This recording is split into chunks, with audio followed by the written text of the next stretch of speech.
Det välkända spelet Sänka skepp går att implementera i en enda funktion och blir det bra.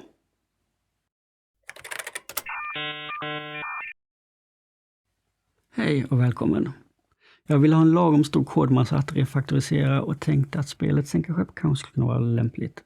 Det blir en enkel kommandoradsvariant där spelaren placerar ut och sänker motståndarens skepp genom att mata in text. Motståndaren i det här fallet, det är datorn. Från början hade jag tänkt att försöka skriva koden i samma stil som kanske en nybörjare hade gjort, men jag insåg ganska tidigt att det skeppet redan har seglat. Så istället bestämde jag mig för att försöka skriva det som en enda funktion. Inte för att det är speciellt svårt, men för att jag tror det ger kod som lämpar sig för refaktorisering.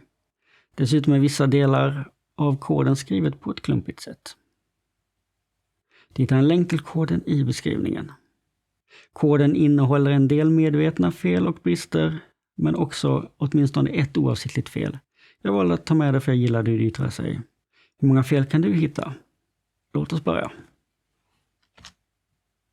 Jag tänker använda en matris med heltal för att representera spelplanen. Den kommer vara 10 x 10 rutor stor. Självklart hårdkodar vi värdena. Även motståndaren ska ha en spelplan, så jag gör en kopia. Det är sammanlagt 5 skepp som ska placeras. En for loop löser det problemet. Och nu har vi 2 val. Antingen så börjar vi med spelarens placering av skepp eller datorn. Jag hade nog spontant börjat med spelaren, men det är lite mer komplicerat med inmatning och tolkning av det. Så därför väljer jag att börja med datorn istället. Vi kommer slumpa fram en position. Givet att skeppen har olika längd så är det inte säkert att få plats på spelplanen. Därför kommer vi behöva göra flera försök. Exakt hur många är svårt att veta. Så därför lägger jag det här i en evighetsloop. Som gammal C-programmerare skriver jag evighetslooper på det här sättet. Sedan slumpar vi fram en X- och Y-koordinat. Självklart hårdkodade värden här också. Dessutom behövs en orientering, horisontell eller vertikal. Men i brist på fantasi kallar jag den bara för Z. Som har ett värde mellan 0 och 1. Och så behöver vi ett objekt för slumptalsgenerering. Som jag nämnde har skeppen olika längd. För det är mer hanterbart lägger jag skeppens längder i en vektor. Sedan kontrollerar vi om skeppet får plats. Låt Z lika med 0 betyda horisontell placering. Det betyder att X plus skeppets längd måste vara mindre än eller lika med 10. I annat fall hamnar den utanför spelplanen. Och på samma sätt får vi kolla horisontell placering. När vi konstaterat att skeppet får plats kan vi placera ut det. Börja med horisontell placering.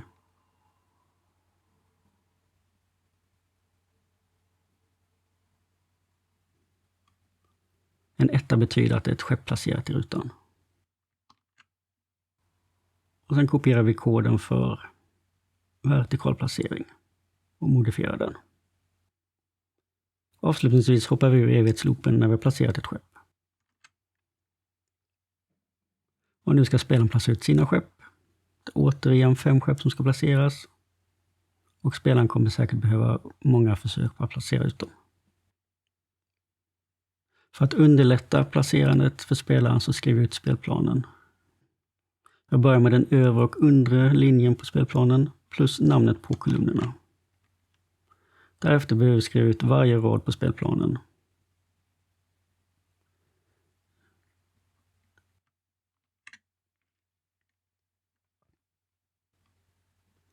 Först skriver vi ut radnumret och sedan respektive kolumn på den raden.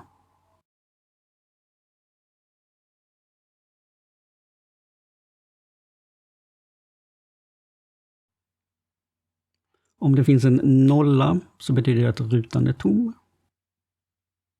Men för att göra det lite snyggare tänker jag slumpa ut tilden som får representera vågor på spelplanen. Och är det inte en nolla i rutan så betyder det att det finns ett skepp där. Bara skriv ut en 1 för att representera skeppet. Sedan uppmanar vi spelaren att placera ut ett skepp av en viss längd.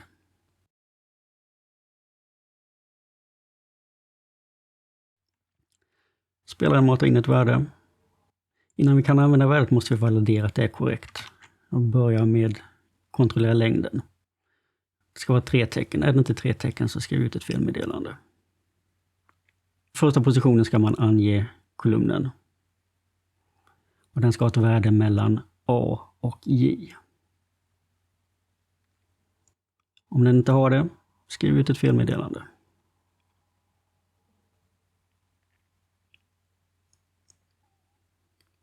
Sedan gör vi samma sak för rad. Ska ha ett värde mellan 0 och 9. Om inte, ett felmeddelande. Till sist så är det orienteringen. Den ska antingen vara horisontell eller vertikal. Annars, ja, ett felmeddelande. Nu vet vi att den inmatade datan är korrekt. Jag ska bara se om skeppet också får plats. I och med att spelaren matar in det här som text så måste vi omvandla det till siffror. Och det görs enkelt genom att dra bort värdet för ett stort A. Kontrollen är i övrigt precis som innan. Är det horisontell placering, då måste x plus skeppets längd vara mindre än lika med 10. Och motsvarande sätt för vertikal placering.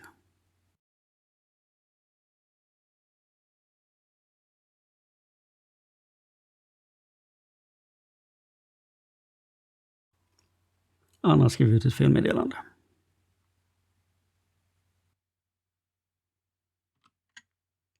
Nu kan vi placera ut skeppet beroende på dess orientering.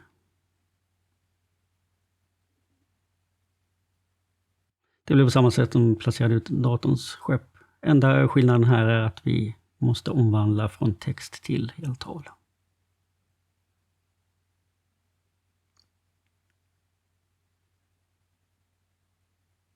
Och vertikal placering är i princip samma.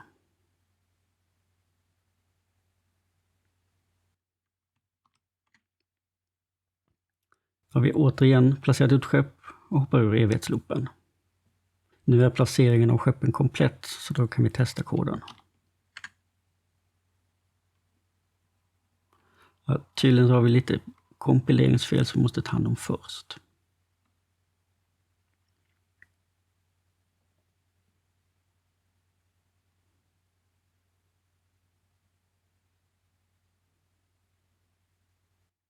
Det funkar nästan. Det ser ut som det saknas en radbrytning någonstans. Jag har glömt att skriva ut en radbrytning när alla kolumnerna är utskrivna. Vi försöker igen. Ja, det saknas det bara linjen i slutet av raden också.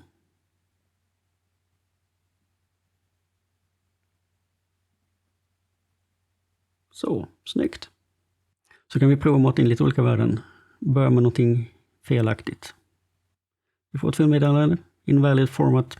Kanske inte det bästa felmeddelandet, men det här handlar inte om UX utan om kod så att det får duga. Och där placerades skepp ut. Ja, det ser ut att fungera.